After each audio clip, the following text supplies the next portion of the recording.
বন্ধুরা, সবাইকে শুভ সকাল। দেখো, এগুলো হচ্ছে পার্শে মাছ। মাছগুলোকে ভালো করে ধুয়ে নিয়েছি, একদম পুরো ফ্রেশ মাছগুলো। এবার এর মধ্যে একটু নুন দিয়ে দেবো, আর দিয়ে দিচ্ছি একটু হলুদ গুঁড়ো। নুন আর হলুদটাকে ভালো করে মাখিয়ে নিচ্ছি। মাছটা একটু পরে রান্না করব, নুনটা একটু ভেতরে ঢুকুক তারপরে। তোমরা কেমন আছো বন্ধুরা? সবাই ভালো আছো তো? আমি ভালো আছি। দেখো, মাছটার সাইজটা খুব বেশি ছোটও না, খুব বড়ও না।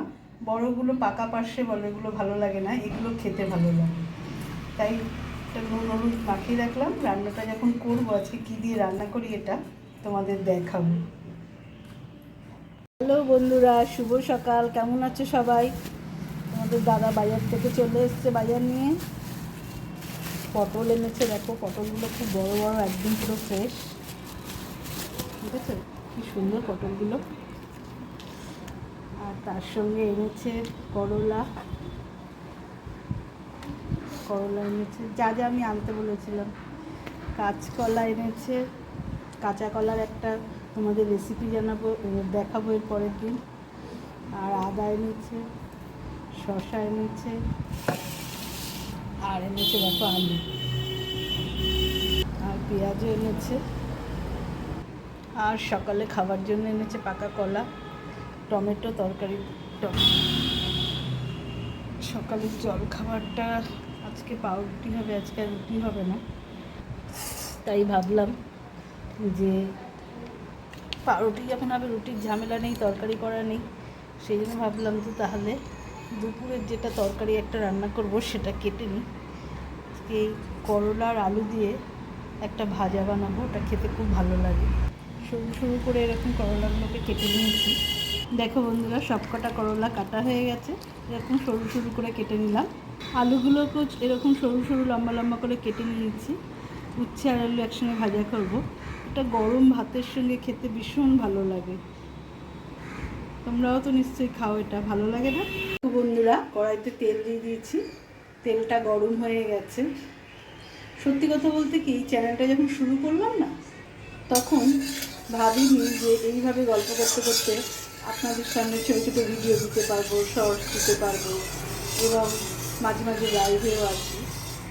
সত্যি কথা বলতে, কত ভিউজ হচ্ছে, কত লাইক হচ্ছে, সেটার থেকেও বড় কথা মানে এত মানুষ যে দেখছে, জানছে, ভালোবাসা দিচ্ছে, এটার জন্য না খুব একটা মনে আলাদা রকম আনন্দ হয়। চলুন, তেলটা গরম হয়ে গেছে, বা করলাগুলো দিয়ে দেবো। সবার সঙ্গে কথা বলতে, লাইভে আসলে অনেক অনেক সময় খুব মজা করে করে কমেন্ট করে। যাই হোক, সব রকম মিলিয়ে না খুব ভালো লাগে। কেন মনে হয় কি, যে মনেই হয় না যে আমি ঘরে একা বসে এই ভিডিও করছি, লাইভ করছি। তখন মনে হয় আমার সঙ্গে কতজন আছে, কি ভালো লাগে আপনাদের সঙ্গে। আর একটা নতুন করে একটা বাজার তাগিদে আসে। আমি না করলাগুলোকে আগে তেলে ভেজে নিচ্ছি। চন্দ্রমুখী আলু তো, আলুটা এই করলাগুলো যখন হাফ ভাজা হবে, তার উপর দিয়ে আলুটা দিয়ে আবার ঢেকে ঢেকে ভাজবো। যাই হোক, সবাইকে আরেকবার ধন্যবাদ দিচ্ছি যে আমার চ্যানেলটাকে তোমরা দেখছো, লাইক সাবস্ক্রাইব করছো, তার জন্য তোমাদের অনেক ধন্যবাদ এবং অনেক ভালোবাসা।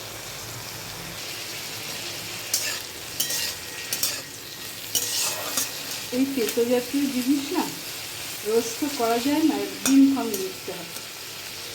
শনি মঙ্গলবার খাই, নাহলে এই বুধবার খাই। এক একজনের এক এক সময় জন্মবার, সেই জন্য তেতো খায় না। বৃহস্পতিবারও আবার তেতো খায় না। এই মার কাছ থেকে যা শিখেছি সেটা এখনও নিয়ম করি। তাই জন্য ভাবলাম আজকে একটু করি এটা। এর মধ্যে অল্প নুন দিয়ে দেবো, আর দিয়ে দিচ্ছি একটু হলুদ গুঁড়ো। এগুলো কিছু মিশিয়ে দিচ্ছি। দেখো, করলাটা না ভাত ভাজা হয়ে গেছে। এটার ওপর এবার আলুগুলো ছেড়ে দেবো।